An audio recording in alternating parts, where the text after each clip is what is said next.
Hello and welcome to Script and Pencils, the comic creator interview show from the Comic Crush. Thanks for tuning in and a warm welcome to everyone joining us on the podcast version over on Spotify and of course here on YouTube. I'm your host Paul, and before we get started on this very special episode, I just want to remind you that you can support the Comic Crush by subscribing to the Patreon for just £2, less than the price of a cup of coffee every month, and you can help me out by buying comics from the web shop. All the links are in the description below, but all that stuff really does help keep us going. Now, this week, I am very honoured to be joined by the legendary co-creator of Watchmen, Dave Gibbons, as he discusses his anecdotal autobiography, Confabulation, which is available now from Dark Horse Comics. If you're in central London on Saturday, the 29th of April, which from where we are is tomorrow, you can meet Dave at Gosh Comics in London, where he'll be signing from 1 p.m. So that's tomorrow, 29th of April, from 1 p.m. at Gosh Comics, number 1 Berwick Street in London. Dave signing is always great fun, and you should definitely go along if you can. And they have copies of Confabulation available on their web store. If you can't make it, there'll be links in the description below for you to get all that. So now, without further ado, let's say hello to Dave. Hello, Dave. Paul, hi. How are you doing? I'm okay. Yeah, pretty good. How are you? I'm good. It's great to be able to talk to you, especially about a piece of work like this. I've got to ask you right off the bat, why did you pick sort of now to do an autobiography? Well, I suppose it's something to do with my age. You know, I sort of think this isn't a bad age to actually write your autobiography while you can still remember actually what went on. And I love autobiographies. You know, it's strange how your reading habits changes. I always like to find out the details of the people behind the work, because it can be quite it can sometimes change your view of the work, or certainly illuminate corners that you hadn't previously seen talked about. So I really wanted to do something because, you know, I've been really lucky in that I've been there at a lot of pivotal moments in the world of modern comics, obviously with something like Watchmen, which, you know, had a huge influence on the field. But having worked on 2000 AD, which was a seminal British comic, you know, being involved to a small degree with something like Warrior, having worked on the last of the traditional British comics, and then having worked on digital comics later on, I felt that, you know, my professional life had covered a fair amount of ground, and that I had plenty to talk about. I've also been lucky enough to meet and often to become friends with some of the major creators, Alan Moore, Frank Miller, Mike Mignola, you know, the list would go on, who I've got, you know, anecdotes about. Fortunately, I'm on good terms, more or less, with everybody that I bumped into in the world of comics. So it wasn't that I wanted to right any wrongs or, you know, have my poke back, but I just felt that it was really good if I could have the opportunity to give my perspective on the various things that I've been involved with. And I didn't really write it with any sense of needing to do it quickly or for a deadline or anything. I really, once I decided it was going to be an anecdotal autobiography, I realized that I wanted it to be an alphabetical series of essays, alphabetically ordered, so that it gave it a certain randomness. And each entry was kind of self-contained, so you could dip in and out of it, read a long entry or a short entry. And that was how I approached writing. I'd literally get up in the morning, think, I'll do a bit of the autobiography today, sit in front of the computer, have a look down the list of subjects and think, yeah, I'll write about him today. Or, yeah, I know, I'll do some coverage on that artist who was a big influence on me. And so it was always a pleasurable thing to do. It probably took somewhere in the region of a year and a half to do the actual writing. I wasn't working at it every day, but as I say, it was my little hobby thing in a way. And then it took quite a long time to come to market because of COVID and because of supply chain difficulties and things like that. And we had hoped to have it out before Christmas of last year, because I like to think it's an ideal Christmas present for the comic fan in your life. but we missed that deadline due to circumstances beyond our control. But it's really good to have it out now, and it seems to be selling well. So, and I'm really enjoying getting back in the swim of things, doing signings and panels and talks and so on. So, yeah, it's been a really good experience. Oh, that's fantastic to hear. I mean, how did you decide to? Because the nature of the way it is written, this, as you say, an anecdotal alphabet, means that you can dip in and out, as you say, but also that makes it tremendously easy to read. And I've got to thank you for that as a as a reader, someone who has to read a lot. It was tremendously useful. How did you come to that decision that, okay, it's going to be like this? What sort of prompted that? Was it just the random access nature of memory, or was there sort of something else behind that? Well, I've been very struck by, and I do actually acknowledge this in the autobiography, I've been very struck by a book that Mike Richardson had written with an author called, I think, Tim, I don't know, was it Tim? Paul Dewin, I think his name was, who was a journalist. And they did a history of comics, which was comics A to Z between the panels. And they adopted this alphabetical approach. Okay. And it gives it a really interesting chance to editorialize in a way, because you can write very shortly about things, which is seems quite dismissive, or shows how little you really think of these things. Or you can write at great length. So it means that you're removed from that idea of having to do the early years and, scrabble together a lot of memories of school or something, and then the later years at school, and then my early adulthood, and it becomes a bit tedious, and you can see the text roll on and on and on and on for dozens and dozens of pages. Whereas with this alphabetical anecdotal approach, you think, oh, that's interesting. He's written something about Mike Mignola, so I'll just go and have a look at that. Or, oh, I'll see what he thinks about Warrior magazine, or, so you can kind of do an editorial thing yourself as the reader. Just read the bits that you're interested in without having to ferret them out from all the reams of text that you get in an ordinary autobiography. I mean, it is a fantastic way to read it, and the good thing about it is you kind of get to, not that comics dirt, because you're not looking for dirt, but you're interested in gossip and but behind the scenes facts and stories, and you get that straight away. Because one of the early entries is your Alien story with Mike, which I didn't know had been sort of contentious after the fact. When I read it, I just really loved the comic. But you talk about Mike not being very happy with it. I would hope that what comes over, and in fact, when I was doing my sort of edits on the text after I got it all keyed in, was I had a little post-it note that said, "Be kinder." Because, like I say, it wasn't my intention to upset anybody or to revive any old arguments or feuds. But if you're going to write an autobiography, you've got to kind of be honest about it. Otherwise, there's no point in doing it if you whitewash everything or polish everything up to make it unrealistic. And what I really wanted to get across was what it feels like to be in comics, what it's been like to work in comics for 50 years. And of course, a lot of the actual sitting at the drawing board with a pen or a pencil in your hand is unremarkable. It's, Monday sat at drawing board for 10 hours, Tuesday sat at, it's like that old Peter Cook and Dudley Moore thing of got up, went to the lab, next day got up, didn't even go to the lab. You can get quite sort of, locked into something like that. So what I wanted to do was, talk truthfully about things, but to show the kind of the human nature in it as well.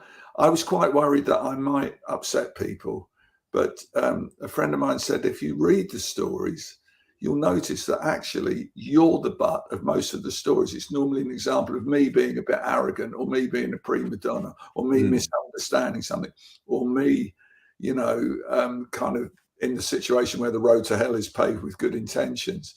So I think it's quite interesting to explore the humanity of it and definitely with Mike Mignola, who's a lovely guy and has been a friend of mine for a long, long time. It struck us both as funny that we thought by doing an Aliens book we'd get rich quick because we were going to get fantastic royalties. We didn't get any royalties at all that I can remember. But the effect it did have, not to spoil the story, was that it actually spurred Mike on to follow his own star and actually create Hellboy, which had one of the most successful franchises that anybody's ever had. And he's produced great comic book work, and it's his voice, and it's really, it couldn't have happened to a nicer guy, actually. So there are things like that, things not turning out the way you thought they'd turn out, despite your efforts to make them turn out differently. So I think that's what I wanted to show was the human side of it, even the most mighty of comic book stars. Is it?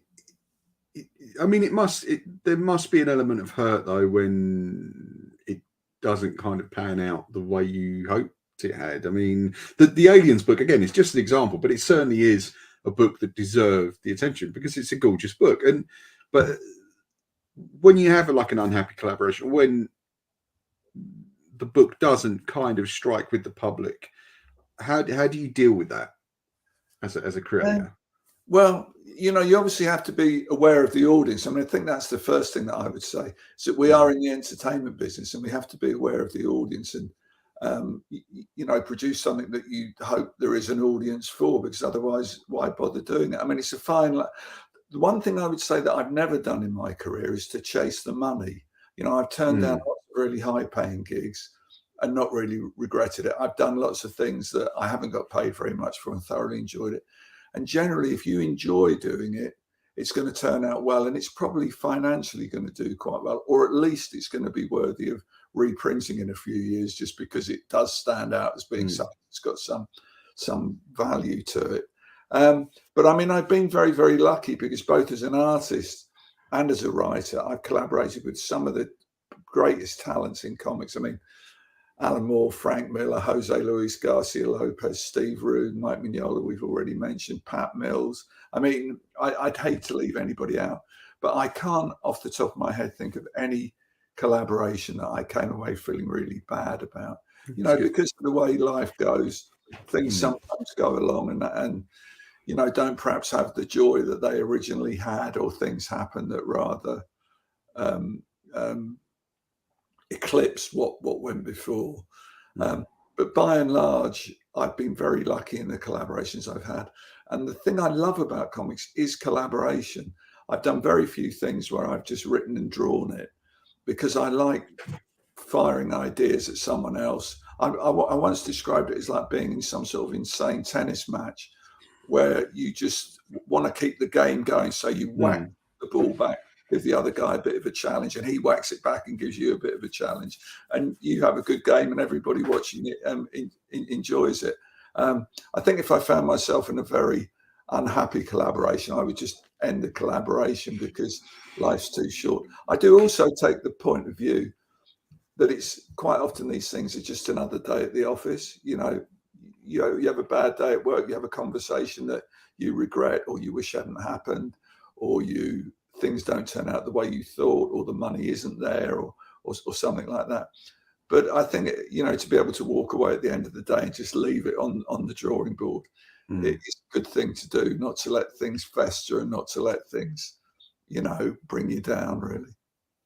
Yeah, I think that's a great philosophy to have, especially in a business where it is a very tiny group of collaborators. Yeah. And really you're only working, I guess, at a time with one of those collaborators very directly. Because I assume it's with you, it's the writer first, and then you'll sort of work with the colorist and so forth. I mean, the way it usually happens anyway is you'll get approached by a company or by a creator, and the company will say, "Hey, are you interested?" Like in the case of the World's Finest book that I wrote that Steve Rude drew, I got phoned up and Mike Carlin said the very one. "Hey, Dave, I know you're a big fan of the old Superman and Batman World's Finest comics. Would you like to have a go at writing one?" I said, "That would be fantastic." I said, "Who's going to be the artist on it?" He said, Steve Rude. I said, sold, absolutely sold. Because, you know, he's somebody whose work I would buy and collect anyway. And if he did a Superman, Batman story with anybody, I'd go out and buy it. So, or, you know, you'll make friends with another artist or writer and you'll get chatting at a convention or something and say, oh, wouldn't it be really good to do something together? Or I've had this idea for a story that would be good for you. Or, hey, I really love your writing. If you ever get the chance, it'd be wonderful to do something together. So quite often it grows out of friendship or fanishness anyway, you know, and I've never had a writer or an artist imposed on me, you know, saying, you are going to draw this, he's going to write it, end of story. So I think I've been quite fortunate, but also I've been lucky as well because I've got a sufficient reputation that I can, to a degree, pick and choose the work that I do. Which I was going to ask about is how you now select, because you must be at that lovely place where you don't, and respectfully, you know, you don't have to work. You don't have to kind of, if you don't want to, you know, do 3 or 4 months of 10 hours a day at the drawing board, you probably don't have to do. I mean, again, I'm assuming incorrectly, but how do you then, you know, what excites you now about a project? What is it that makes you kind of go, yeah, got to do that? Is it just the collaborators or the idea, or? Yeah, well, the truth of the matter is that, you know, I have been working professionally for exactly 50 years now. 50 years is a long time of deadlines and, you know, being tied to schedules and having to do certain things. And quite frankly, I do very little drawing these days. I'm more attracted to writing. I really enjoyed doing the autobiography. I've got a few ideas for other books or other things that I might write about. I've got one comic book story that's a sequel to something I did earlier that I don't want to pursue it, but I think I'm going to have to do it. I got talking to Pat Mills and I were away at a thing, and I started telling him about this story, and he said, and I said to him, you know, I might write it or not write it. He said, Dave, I've heard you talk about it with such enthusiasm now that you are going to write it. It will haunt you until you do write it. And I must say, every day that goes by, I keep having other ideas that I jot down. And so really, I don't do any what I would call work these days in the sense of drawing or writing. Anything I am likely to do in the future would probably be this idea that I would both write and draw, or certainly just write. And the other sort of things that I find myself involved in are, because I'm lucky, that a lot of my things have been made into film, TV, games. I quite often get jobs as kind of being an advisor or being a consultant. And I really like doing that because that's very much the creative end of it, rather than the sitting there for hours after hour, exercising your mechanical skills, which are very important, which I'm very pleased that I developed. But it's not so immediately attractive just to draw something now. And also, you know, I am at the age where, in a way, time is more important to me than money. Yeah. And again, you know, you surmise right that I have been quite fortunate, and that, you know, I'm in a good position at the moment. And as you can also see by the background behind me, I've got thousands of books that I've still got to read. So it's nice to have the luxury of, you know, just to get up in the morning and go, hey, there's that great Will Eisner book. I haven't read that properly yet. I'll read that. So I'm still involved in comics. I still love comics. I'm still really pleased to be part of that world. But I feel in a way that if I didn't draw another line, then I've probably done enough. I think that's more than fair, especially given the quality of the work that's gone before. Do you know what I mean? Like it, and you know, you are the man that co-created what's arguably the greatest comic of all time, and that must be a nice feeling. I'm sure it's, well, you know, yeah. I mean, again, as a comics fan, and this is how I got into the business, and this is what I remain, no matter what I do for a living. I would always be a comics fan. And with Watchmen, yeah, it does give me great joy to think that with Alan Moore, I did do something that is always going to be mentioned in the history of the art form that I love. Yeah. Has been influential on so many people and has brought people into the field as well, and has had a certain amount of financial success, of course. But yeah, that does give me great pleasure. And yeah, if I didn't have anything else in my autobiography than co-created and drew Watchmen, you know, that's not a bad achievement in itself, probably. Of course, there is a joke that me and other artists used to make when we were younger, which is that people sidle up to you at conventions and go, "Oh yeah, I quite like what you did there, but really I think your old work was better." And there is that slight purpose of being successful, that your old work was better. And although I've got most of my faculty in some degree or another, drawing isn't quite such an easy thing as it used to be, or it's hard sometimes to muster the energy to do it as well. Having said that, and I hope that doesn't sound negative at all, I don't mean it in a negative way, and I'm trying to be factual. What I do love is life drawing. I go pretty regularly to a life drawing class, and in a life drawing class, you're looking, you're seeing, you're recording what's in front of you. You're doing all the things about drawing that I love, but there's none of the deadline responsibility. There's no judgment. There's nobody going to look at it and go, "Hey, the drawing you did last week was better." And it's drawing for the sheer joy of drawing. So I do have that. It's just a question of being tied to something that has a deadline, or in some ways going to go against what I really want to do, that affects me. That's great. I mean, and it's a lovely position to be in, as I said, and I think you more than deserve that. In terms of the book itself, was there a point where you were kind of, was it a struggle to know what to leave out of the book? I mean, I assume there are some moments of your life that you just don't want kind of put out there for all to see, as everyone has. And was it a struggle to kind of stop yourself? Because you've always seemed to me to be quite easygoing, quite affable, quite open. Did you have to kind of rein some of that in a bit to kind of keep your privacy? Or obviously I'm not asking you to reveal what you left out, but no. Well, I was quite clear it was going to be a professional autobiography. Yeah, sure. And my family get a brief mention. They get less of a mention than Mike Mignola, to be honest with you.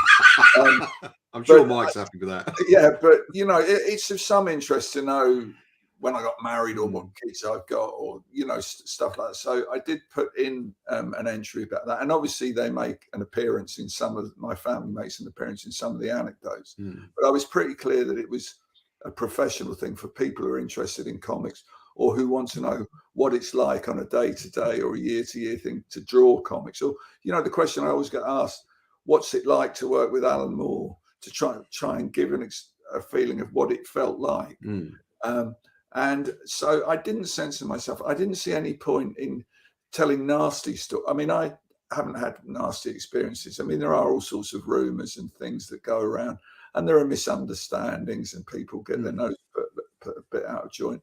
I didn't want to go around, for no reason upsetting people. But if it was a good story, I'd find a way to tell it that I was being truthful without being offensive, if that's possible. And generally, as I say, I've been lucky in that most people I've met in comics and in fandom as well, I've liked and I've got on with, and we're all sort of kindred spirits anyway. So I can't really think of anything where I thought, "Ooh." There are a few cases where I thought I would choose my words very carefully and perhaps speak about things that I hadn't spoken about before, but do it in a way that I could control what I said, rather than put stuff out on the internet and get into endless feuds with people, or get pulled over the coals for misusing a word, or I wasn't really interested in that at all. But no, I felt quite happy that I could write my truth, if not the truth, my truth about things. And as I say, I would look at the note and it would say, "Be kinder," and I try to be kinder. Yeah, I think that comes across, as does your abide, as you mentioned before, your abiding love of the medium, which I think is such a pleasure to read. and to get a real sense of is just how much you loved these stories growing up and still love them. Yes. And I remember seeing a photograph, I think it's actually in the book, of you sort of reading, and you've got your bookshelves behind you, and it's very pleasing to see that they are just littered with comics, graphic novels, hardcovers. What are you enjoying right now? Do you have any particular comics that you're really kind of in love with right now, or do you find yourself going back to older stuff? I find myself going back to older stuff, I must say. I mean, there's such a bewildering array of stuff out there at the moment. I go to my local comic shop, which is Chaos City Comics in St Albans, by the way. Really great comic shop. Shout out to Marina for having a great little community there. And I go in there and I say, you know, what's hot at the moment? And they'll give me half a dozen comics and I'll go away and look at them. The thing that I would say, without naming any names, is the level of skill and professionalism and talent on display in today's comics is just mind-boggling, much more so when I try to break into the field. So I'm just very, very impressed by the quality of what's coming out today. But the other side of it is as well, clearly, as you would gather from the autobiography, I'm still in love with the comics of my youth. And of course, nowadays, these are available in new editions, like Book Palace Books have been publishing some wonderful reprints of Fleetway Digest comics like War Picture Library, Super Detective Adventure comics, and things like that. And I'm really enjoying looking back at things that I remember, you know, off in the mist as a kid, and finally putting my hands on them. You know, to have hardback books which have every episode of Dan Dare in it, for instance. So I tend to look at stuff like that.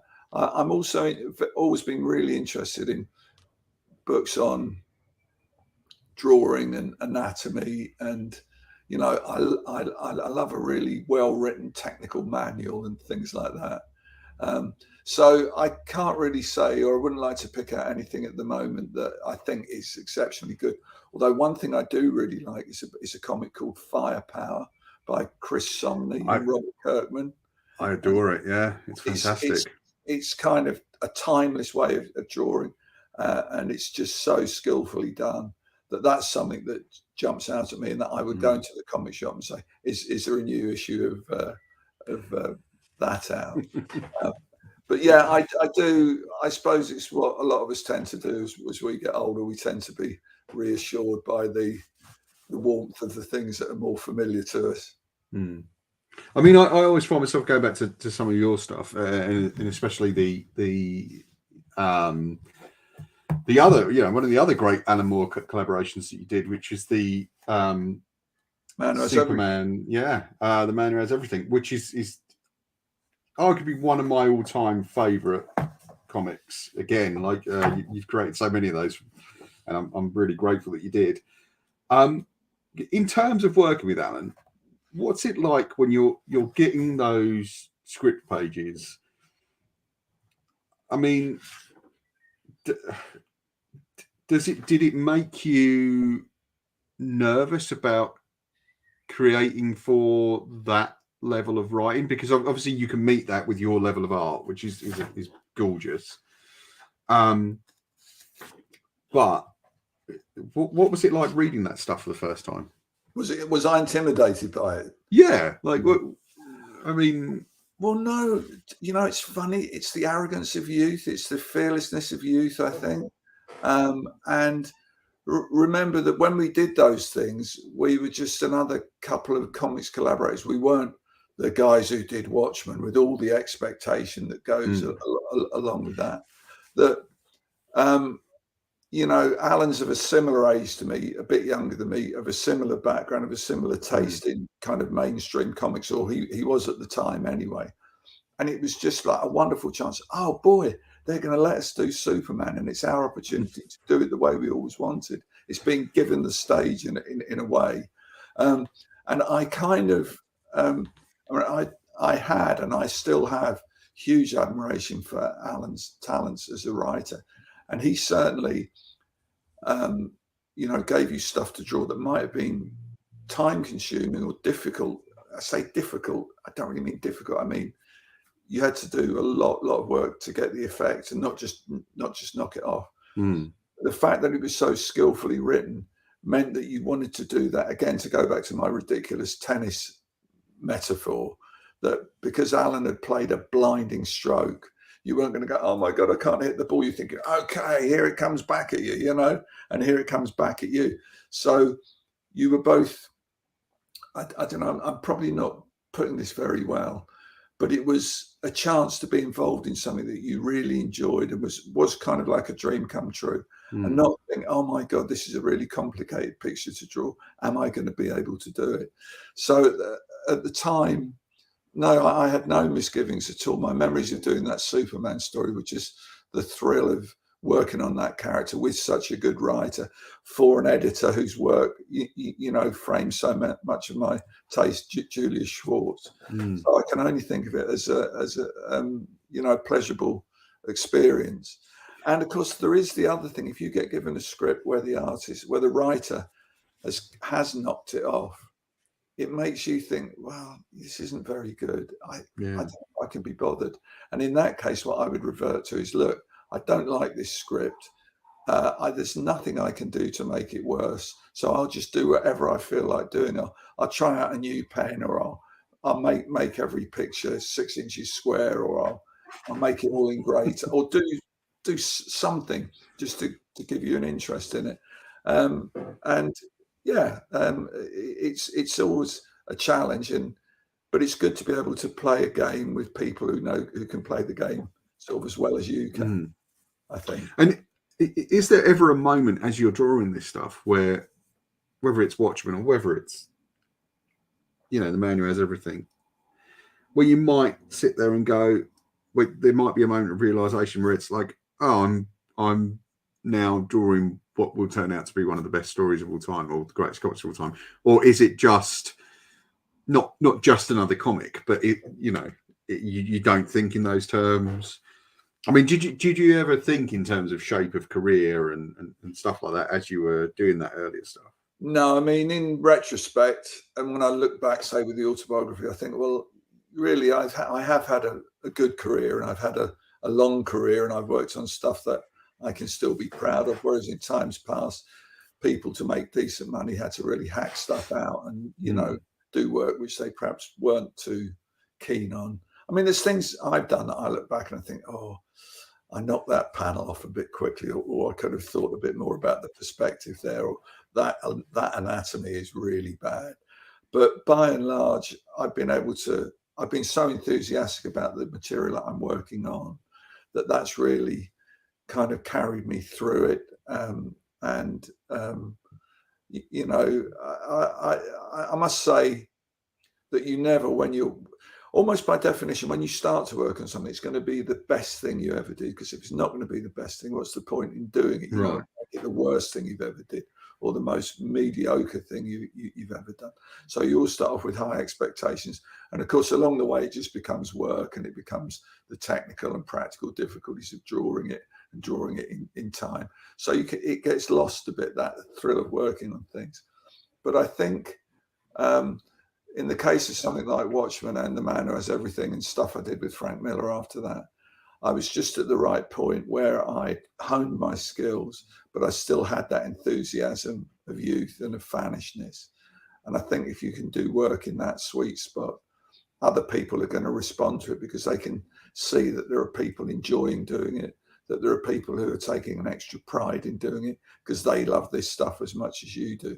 But you would never, ever, when we were working on Watchmen, think, oh, that we are now working on the most marvelous graphic novel ever written that will change the face of comics, and is on Time magazine's, whatever it was, top 10 or top 300 comics. You just do it because it's a day's work and you enjoy the moment of it rather than how it might be received down the line. Otherwise you go crazy. You can't think of that really when you're working on it.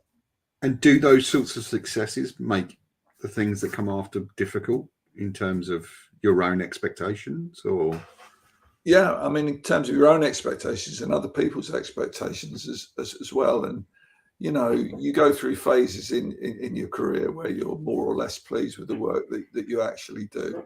And as I say, there is that sweet spot where your skills and your energy and your place in the scheme of things is just right. And then things inevitably mutate.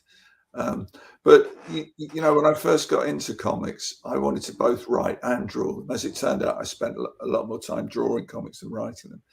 But if I feel like doing anything now, it's doing some more writing, maybe of comic stories, or books about comics, or books about me, or books actually about other people who I'm a great fan of. Anyone in particular that you'd like to write about? Any comic creators that you'd love to kind of? Because there's something that I've got in mind that I've only really started thinking about yesterday for various reasons that I won't talk about at the moment because they're still only half full. But yeah, so I think that you know, as I say, your aspirations and your skills and your interests change as you go on.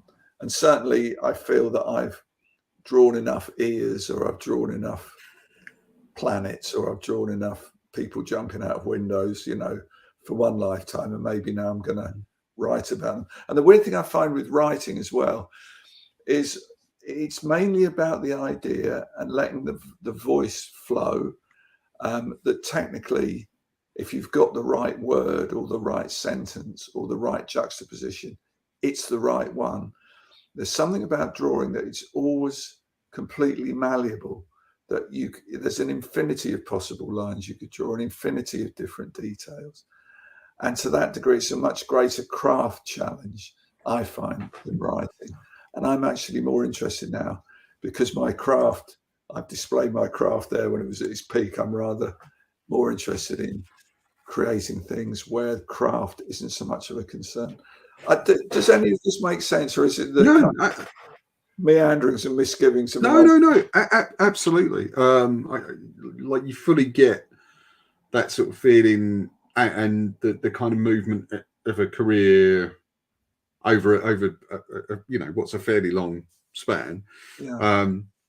So I completely understand that kind of move into wanting to try other things, and all of which I'm sure are going to be great. Are there any characters you'd love to write for that sort of pre-exist?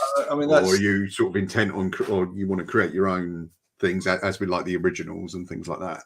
Yeah, I mean, when I came into the field, it was my ambition to, you know, like draw Superman for DC Comics, or to draw Dan Dare or something like that. And I've been really lucky in that most of that bucket list of childhood or, you know, adolescent favorites, I have been able to. I've done Superman, Batman, Green Lantern, Captain America, Doctor Strange, the Spirit, even, you know, all these things. So in a way, I've kind of worked on the first team of comic book characters, I think. And certainly my interest now have been in creating new things. And I mean, for quite a while has been that. I mean, I've dipped back into mainstream or, you know, company owned characters, but I've created things with other people myself, like with Watchmen was Alan and my creation. Martha Washington with Frank Miller was our creation, which we, unlike Watchmen, we own completely. So that's rather nice.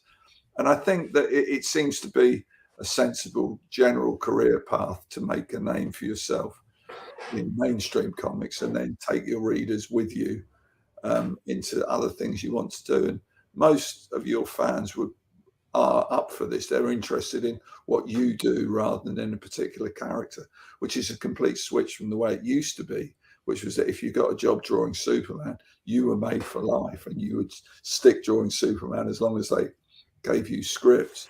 So, yeah, I think there is that to it. But so I think really anything I work on, and the story idea that I've been alluding to would be a creator-owned thing. It isn't, I've come up with a great Batman story or something like that. So, yeah, so I'm sure that once I get going on that, I will, I'll be on your podcast again and on your nice. To talk about it. I certainly hope so. And it's been lovely having you on today. Just to end on yet another sort of positive note, because I do find you, you know, being, you know, extremely positive, and that's lovely to hear. What's been the most rewarding thing about creating this book? I think the fact that it was a bit of a step in the dark. I mean, it's quite a big book. There's quite a lot of words in there. There's artwork and stuff that I hadn't seen for years and years and years, that most of the readers won't have seen. It is sort of warts and all. There's some really amateurish stuff that I did at the beginning of my career. There's stuff I did when I was a kid, and I was just copying out from other comics. So, you know, it's obviously of great interest to me, because after all, it's me talking about myself. And it's that other people have genuinely enjoyed it, and people whose views I greatly respect, fellow professionals and so on, and fans who I've become good friends with over the years, are really enjoying it, you know.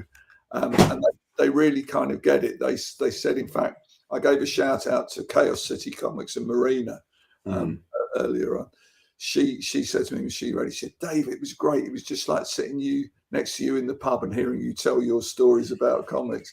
So that's what I wanted it to be, and I wanted it to be entertaining, and I wanted to give people a taste of what it was like, to tell them some interesting stories, because I think at the end of it all, that is what I love to do, is tell stories. And this is really me telling my story in a particular format that I think suited the kind of stories that I wanted to tell. Yeah, it's a lovely book to read, and you know, it's a genuine pleasure to kind of go through and be leafing through those memories and to see all the terrific artwork, the early stuff, the later stuff, you know, and it's just a fantastic way to tell your story, and I really appreciate you doing that, Dave. Thank you for getting it out there. So it's Confabulation, an anecdotal autobiography, that's out now. Sorry, it's flipped, unfortunately, but you can get that tomorrow at Gosh, signed by this fine gentleman here. Yeah, I'm going to do a signing at Gosh at lunchtime tomorrow, which is Saturday the 29th of April. It is indeed. And I'm going to be there. Tim Pilcher will be there as well. He's been my editor on this, and he contributed a lot to it. I wrote every word in the book, but Tim compiled the bibliography and the index as well, which was no mean feat. So his assistance on it has been great. So he'll be there to sign as well. And also another work that you did with Tim, How Comics Work, which is a fantastic how-to guide on creating comics. Tim gave me great editorial guidance on that as well, and it was the success of that and how much we enjoyed doing that led us to, you know, want to both be involved with the autobiography. So yeah, that's good. So Tim will be there. I'm also going to be doing a signing at Lawless Convention, which I think is in May. 27th to 28th, I believe. Right. Or 28th to 29th, but I think it's 27th to 28th in Bristol. In Bristol, yeah, which has hosted many wonderful British and drunken British comic conventions. I'm looking forward to going down there. There are other signings as well. I've had to rejig a few things and move them around, so it's quite fluid at the moment. But yeah, it has been great. I went up to Glasgow a few weeks ago, and we did a signing in Forbidden Planet a few weeks ago as well. And it's been great to get the reactions from the fans and the readers. So I look forward to seeing more of you, and I'll be more than happy to sign the book, especially for you. So that's great. Tomorrow at Gosh, 29th of April, between 1 and 2 p.m. Dave will be there. I hope to get down, actually, Dave, and see you. But I really want to, I really want to thank you for doing this today. It's been a great honour to have you on. You're definitely one of my comic book heroes, and I love your work. So thank you for taking time out of your schedule to come. It's been a pleasure. Thanks for giving me the space to ramble on about the meanderings of my life. I've absolutely loved it, and I think with all these things, I always learn something I didn't know. So it's great to have that. So it's all links in the description below to buy the book from Gosh, or to just get details of the signing, so you can head there tomorrow. Dave, thank you very much. We'll hopefully see you on Saturday. Yeah, you're very welcome, Paul. Thanks for some interesting questions, and I'll see you tomorrow. Thank you. Thanks, everybody.